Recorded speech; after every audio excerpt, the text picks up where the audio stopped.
নমস্কাৰ এই মুহূৰ্তত আপোনালোকে চাইছে সাহিত্য টেকনলজি ইউটিউব চেনেল এই চেনেল ৰাজ্যৰ খবৰটোতে কেইবাটাও গুৰুত্বপূৰ্ণ খবৰ আপোনালোকলৈ আগবঢ়াইছে যিকেইটা খবৰ আপোনালোকে জনাটো অত্যন্ত দৰকাৰী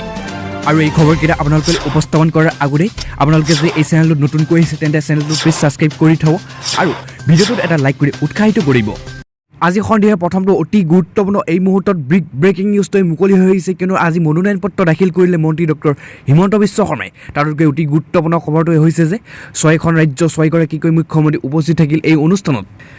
লগতে কয় যে আজি অৰ্থাৎ 19 মাৰ্চত মনোনয়ন পত্ৰ দাখিল কৰি মন্ত্ৰী ডক্টৰ হিমন্ত বিশ্ব শৰ্মাই মনোনয়ন দাখিল কৰাৰ সময়ত উপস্থিত থাকে 6জনকৈ মুখ্যমন্ত্ৰী অসমৰ মুখ্যমন্ত্ৰী সৰ্বানন্দ সোণোৱালৰ লগতে উপস্থিত থাকে উত্তৰ পূবৰ 5গৰাকীকৈ ৰাজ্যৰ মুখ্যমন্ত্ৰী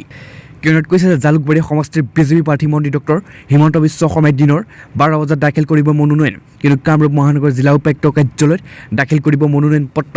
আৰু সোণাৰাম খেলপথাৰৰ পৰা এক বৃহৎ সমদল উলিয়াব দলীয় কৰ্মী সমদলে আৰু লগতে কৈছে সমদলত 105খন ডাঙৰ আৰু গাড়ী আৰু 500খন সৰু বৰ গাড়ী অংশ লোৱাৰ সম্ভাৱনা আছে মনোনয়ন দাখিলৰ অনুষ্ঠানত অতুল বৰা কেশৱ মহন্তই অংশ লোৱাৰ সম্ভাৱনা আছে আজি সন্ধিয়া পাছতো এই মুহূৰ্তত অতি গুৰুত্বপূৰ্ণ ব্ৰেকিং নিউজটো মুকলি হৈ আহিছে কিয়নো কৈছে যে হিমন্ত বিশ্ব শৰ্মা মুখ্যমন্ত্ৰী হ'ব নোৱাৰে লগতে কৈছে ভিতৰি আছে কংগ্ৰেছৰ লগত ৰাজ্যৰ প্ৰভাৱশালী মন্ত্ৰী ডক্টৰ হিমন্ত বিশ্ব শৰ্মা আৰু বিপি প্ৰধান হাগ্ৰামা মহিলাৰ বাকযুদ্ধ এতিয়া তুংগত হৈ উঠিছে এবাৰ দুই নেতাৰ ভিতৰত কোনজন শক্তিশালী তাকে ক'ব বিচাৰিলে হাগ্ৰামা মহিলাৰী আজি বৰচলা সমষ্টিৰ কংগ্ৰেছৰ প্ৰাৰ্থী RP শৰ্মাৰ হৈ নিৰ্বাচনী প্ৰচাৰ চলাবলৈ আহি বিপি প্ৰধান হাগ্ৰামা মহিলাৰ ভাষণ প্ৰসংগত পুনৰ কটাক্ষ কৰিলে হিমন্ত বিশ্ব শৰ্মাক কিয়নো ইয়াত কোৱা হৈছে যে হাগ্ৰামা মহিলাই লগতে কয় যে হিমন্ত বিশ্ব মুখ্যমন্ত্ৰী হ'ব নোৱাৰে কিয়নো হিমন্ততকৈ মই জ্যেষ্ঠ গতিকে মোৰ পিছতে সুবিধা পাব তেওঁ হিমন্ত মুখ্য কংগ্ৰেছলৈ আহিবলৈ সুযোগ মিলাই আছে কিন্তু আমি তেওঁক আহিবলৈ নিদিওঁ হিমন্ত ভিতৰি কংগ্ৰেছ কৰি আছে বিজেপি মানুহে সেইটো বুজিব পৰা নাই হিমন্তই মোৰ লগত কেতিয়াও কৰিব নোৱাৰে আৰু ইয়াত কৈছে যে BTC নিৰ্বাচনৰ প্ৰসংগ টানি আনি হাগ্ৰামা মহিলাৰে কয় যে BTC নিৰ্বাচনৰ মোৰ লগত নোৱাৰিলে হিমন্তই BTC আমি জিকিছোঁ প্ৰমোদবোৰ লগ লাগি তেওঁলোকে চৰকাৰ বনালে পুনৰ BTCত আমাৰেই চৰকাৰ হ'ব কিয়নো ইয়াত কোৱা হৈছে যে সভাত বৰচলা সমষ্টিৰ কংগ্ৰেছৰ প্ৰাৰ্থী ৰামপ্ৰসাদ শৰ্মা আৰু শিল্পী বিপুল ৰাভাও ভাষণ প্ৰসংগত প্ৰদান কৰে সন্ধিয়া পাছতো আন এটাই বহুতে ডাঙৰ এই মুহূৰ্তত ভাল খবৰ এটা মুকলি হৈ আহিছে কিয়নো কৈছে এবছৰৰ ভিতৰত ৰাষ্ট্ৰীয় ঘাইপথত আৰু ভৰিব নালাগে টোল লগতে কয় যে দেশৰ সকলো টোল গেট বন্ধ কৰাক লৈ লোকসভাৰ নীতিন গাডকাৰী বৃহৎ ঘোষণা জনক চৰকাৰে কি পৰিকল্পনা হাতত লৈছে কিয়নো ইয়াত কৈছে যে কেন্দ্ৰীয় পথ পৰিবহণ মন্ত্ৰী নীতিন গাডকাৰীয়ে বৃহস্পতিবাৰে টোল প্লাজাৰ সন্দৰ্ভত এক ডাঙৰ ঘোষণা কৰিছে কেন্দ্ৰীয় মন্ত্ৰীগৰাকীয়ে আগন্তুক এটা বছৰৰ ভিতৰত দেশৰ সকলো ৰাষ্ট্ৰীয় ঘাইপথত পৰা টোল প্লাজা আৰু উঠাই ল'ব বুলি ইতিমধ্যে ঘোষণা কৰিছে ইয়াৰ পৰিৱৰ্তে GPSৰ মাধ্যমেৰে সংগ্ৰহ কৰা হ'ব ধনৰাশি আৰু ভেহিকেল শ্বপিঙৰ পলিচিৰ সন্দৰ্ভত মন্ত্ৰীগৰাকীয়ে লোকসভাত নিজৰ মন্তব্য ৰখাটো এই কথা উল্লেখ কৰিছে গাডকাৰীয়ে স্পষ্ট কৰি দিয়ে যে আগন্তুক এটা বছৰৰ ভিতৰত ৰাষ্ট্ৰৰ পৰা সকলো টোল প্লাজা আঁতৰাই দিয়া হ'ব আৰু টোলৰ ধন লোৱা হ'ব GPSৰ মাধ্যমেৰে অৰ্থাৎ ৰাস্তাৰ মাজত গাড়ী ৰখাই তাক পৰিশোধ কৰা সময় নষ্ট কৰিব নালাগে যাত্ৰীসকলে কিয়নো কৈছে মন্ত্ৰীগৰাকীয়ে জনায় যে 93% গাড়ীয়ে টোল পৰিশোধ কৰে ফাষ্টেগৰ মাধ্যমেৰে বাকী 7% এতিয়া আগত পদ্ধতিৰে টোল পৰিশোধ কৰি আছে কিন্তু পুৰণি পদ্ধতিৰে কোনে টকা দি আছে এই সন্দৰ্ভত তদন্ত কৰিবলৈ আৰু কি কঠোৰ নিৰ্দেশ দিছে কাৰণ ফাষ্টেগ নাথাকিলে GSTৰ পৰা টোলৰ পৰা পৰিশোধ নকৰাকৈ ফাঁকি দিব পাৰে চালকে 2016ত আৰম্ভ কৰা হৈছিল ফাষ্টেগৰ ছিষ্টেম তাৰ লগতে কৈছে কেন্দ্ৰীয় মন্ত্ৰীগৰাকীয়ে লগতে কয় যে এতিয়া গাড়ীত GPS ছিষ্টেম লগোৱা হ'ব যাৰ সহায়ত টোল শুল্ক লোৱা আজি সন্ধিয়া পাছতো এই মুহূৰ্তত অতি গুৰুত্বপূৰ্ণ ব্ৰেকিং নিউজটো মুকলি হৈছে কিন্তু সত্যৰঞ্জন বৰাৰ ওপৰত কিন্তু বহুত স্থানত অসমত বিভিন্ন ঠাইতে গোচৰ ৰুজু হৈ থকাৰ ফলতো কিন্তু গ্ৰেপ্তাৰ হোৱা নাছিল সত্যৰঞ্জন বৰা কিন্তু হঠাৎ হিমন্ত বিশ্ব শৰ্মাৰ বিৰোধিতা কৰাৰ বাবে গ্ৰেপ্তাৰ হ'ব গৈছে সত্যৰঞ্জন বৰা আজি লগতে কৈছে বিপদ সত্যৰঞ্জন বৰা কালিলৈ হ'ব পাৰে গ্ৰেপ্তাৰ প্ৰথমতে কৈছে গ্ৰেপ্তাৰ হ'ব আজি সত্যৰঞ্জন বৰা আৰু অতি গুৰুত্বপূৰ্ণ ভয়ংকৰ কথাটো হৈছে CIDয়ে চমন দিছে সত্যৰঞ্জন বৰাক কিয়নো ইয়াত কোৱা হৈছে যে মন্ত্ৰী ডক্টৰ হিমন্ত বিশ্বৰ বিৰোধিতা কৰাৰ বাবে গ্ৰেপ্তাৰ হ'ব পাৰে সত্যৰঞ্জন বৰা তাৰ লগতে কৈছে LRO ভিডিঅ' যোগান ধৰা সত্যৰঞ্জন আছিল নেকি কিয়নো ইয়াত কৈছে যে সত্যৰঞ্জনে নিজে প্ৰকাশ কৰিছে এই তথ্যৰ বহুতেই গুৰুত্বপূৰ্ণ খবৰ কিয়নো মন্ত্ৰী ডক্টৰ হিমন্ত বিশ্ব শৰ্মাৰ বিৰুদ্ধাচৰণ কৰাৰ বাবে গ্ৰেপ্তাৰ হ'ব পাৰে সন্ধিয়া পাছতো এই মুহূৰ্তত অতি গুৰুত্বপূৰ্ণ ভয়ংকৰ ব্ৰেকিং নিউজটো মুকলি হৈছে কিয়নো ছাত্ৰ সন্থাৰ ফালৰ পৰা এক বৃহৎ ঘোষণা কৰি কোৱা হৈছে যে অহা 20 মাৰ্চত অসম কবাব আছুৱে তাৰ লগতে কৈছে বিজেপি আৰু অসমৰ নিৰ্বাচনী ইস্তাহাৰত ভুৱা তথ্য প্ৰচাৰ গুৰুত্বৰ অভিযোগ তুলিছে আছুৱে এই সন্দৰ্ভত গুৰুত্বপূৰ্ণ তথ্য দাঙি ধৰিছে সদৌ অসম ছাত্ৰ সন্থাই